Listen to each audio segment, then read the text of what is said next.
up until now, diagnosis of obstructive sleep apnea was just depending on going to the lab, sleeping in a bed that's not yours.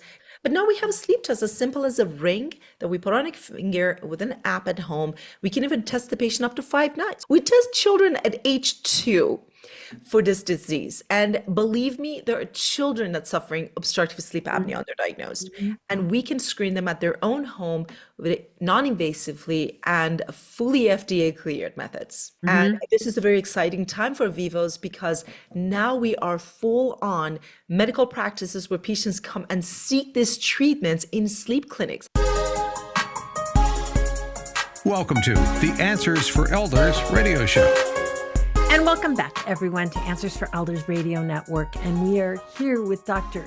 Bahar Esmaili, and she is a sleep apnea expert. And, you have what's called a non-invasive solution. We talked a little bit in our last segment about CPAP machines and why they really aren't the solution, because they're not helping you fix the problem. All they're doing is just supplementing. And obviously that can affect you, being dependent on this. It can affect the condition to get worse. I can only imagine. So I'm interested on your type of treatment. You have what's called an appliance, or, what is it and how does it work? Well, first of all, Susan, I'm glad to answer this question because the treatment approach we have with our oral appliances are non-invasive. They're removable. You don't wear them all the time because the real mechanism of proper functioning of breathing is posture of the tongue at the roof of the mouth. So if the mouth is underdeveloped, the palate, which is floor of the nose, is underdeveloped. If the facial structures are not properly oriented to the base of the skull, in relation to the rest of the body, that needs to be addressed. So if you have a device like rapid expansions, for example, that are parked in the roof of the mouth for extended period of time, it basically debilitates the organ that's supposed to make that work, which is the tongue. So our Mm-hmm. focus is at night to properly stimulating the periodontal ligaments of the teeth, which have in fact stem cells that stimulate the sutures in the palate. And these appliances have screw channels in them that we activate once or twice a month over a year period. So as the Right. patients wear these appliances, we gradually are increasing the dimensions in the mouth and the palate, Mhm. which basically opens up the floor of the nose, corrects the position of upper and lower jaw in relation to the airway with gradual progression of function, not surgical, not by just blowing air into the airway to open it, but really properly developing by posturing the tongue in the proper order and giving the body enough information to nudge itself in that right direction of growth. Usually my patients are in treatment for maximum of a year to a year and a half, and Mhm. almost everyone gets improvement. I wish I could say that everyone is permanently resolved, but I have never had a patient non-responsive. Most folks are completely resolved of breathing disorder.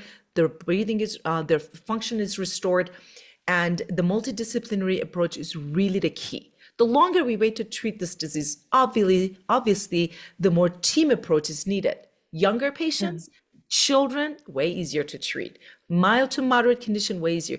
But if even severe, I have treated patients with AHI, which is the metric of OSA, apnea and hypopnea index, upwards of 50 and above, resolved to single digits and completely resolved, not needing CPAP. Yeah, yeah. And when you think about the whole process of, you don't even know you have it.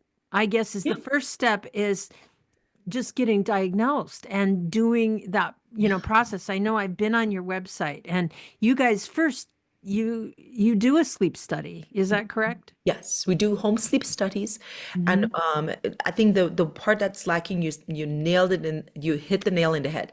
Diagnosis is the problem because up until now, diagnosis of obstructive sleep apnea was just depending on going to the lab, sleeping in a bed that's not yours, cumbersome, expensive, and medical doctor have to order it. So really, the process of getting diagnostic was the main factor. But now we have a sleep test as simple as a ring that we put on a finger with an app at home. We can even test the patient up to 5 nights. That's amazing. We test children at age 2 for this disease. And believe me, there are children that's suffering obstructive sleep apnea underdiagnosed. And we can screen them at their own home with non-invasively and fully FDA cleared methods. Yeah, yeah.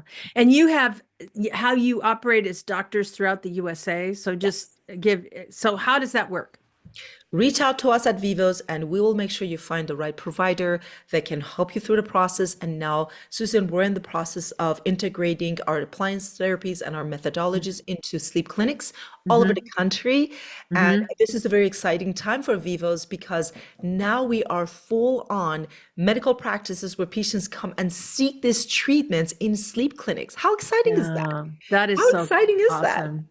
And obviously, how is it funded? Can you fund it through Medicare or what So are they? again, that's another milestone we have hit. Our appliances are accepted by Medicare and Medicaid, and we have our medical coding. And depending on your third-party payer, obviously, just like anything else, they do provide, a benefit for our treatments. They are, in fact, accepted for treatment of obstructive sleep apnea, obviously, depending on third-party payer. It's never a promise that they're going to pay, especially if your doctor is not participating or participating what your policy is, but we are covered. Yeah. And the nice thing about that is there's really no reason to restrict you from treatment. If you're over 65, this is an important thing. And it's important that Medicare covers things like this because it prevents things from happening down the road that could be even more monumentally expensive. Absolutely. And destroy your quality of life. And it is basically feeding to all this other comorbid diseases, metabolic disorders we listed, which basically they're getting all these medications for. I have personally seen my patients come off of high blood pressure medications, all the other medications they were taking for reducing the risk of other comorbid conditions. They don't need them anymore. Yeah. I'll tell you what, Susan, if we start really focusing on what body needs, the basic needs of body is oxygen, sleep, food, shelter, right? Sleep is right there with it. It's a third of your life. Exactly. That's my point. When you think about the fact of how you need to take care of yourself. This is something, you never even think about. You go to bed at night and you had a bad night's sleep because you're stressed out. Well, there's might be more going on. And you may not even know what good quality of sleep is. I mean, that's the other side of it is too. A lot of people, they've never really had a good night's sleep. Susan, I want to leave your audience with some pointer here. It's like, how would I know I have this? First of all, let's pay attention to your body because we're not very attuned to during the day to check in with ourselves. Let's see how you feel and breathe. Are you feeling anxious throughout the day? Do you feel like you wake up and it's not been a restful night of sleep? Okay. When you're sitting and breathing, pay attention to the way you breathe. Do you breathe through your chest? Yeah. Do you breathe over breathe with your mouth? Are you noisy breathing? Because noisy breathing, snoring, all of those are saying it's like a car that makes a noise. You don't take that lightly either. When there is a noise, look deeper because a system that's failing to properly oxygenate and properly respire is going to have issues, go into a deep stage doing all this amazing homeostatic functions while it can't even supply its own oxygen. Yeah. Dr. Esmaili, it has been such an honor to have you on the show, and I hope you will come back again soon. We would love to have you back. And for those of you, question yourself, how are you sleeping at night? There's no time like the present to find out. And you can go to Dr. Esmaili's website, which is? You can visit us at vivos.com. My personal website is theairwayarchitect.com. And also you can find me on Instagram at the Airway Queen. And you can actually visit us and listen to my podcast, If Your Mouth Could Talk. Did you know that you can discover hundreds of podcasts in our library on senior care? So visit our website and discover our decision guides that will help you also navigate decision making. Find us at answersforelders.com.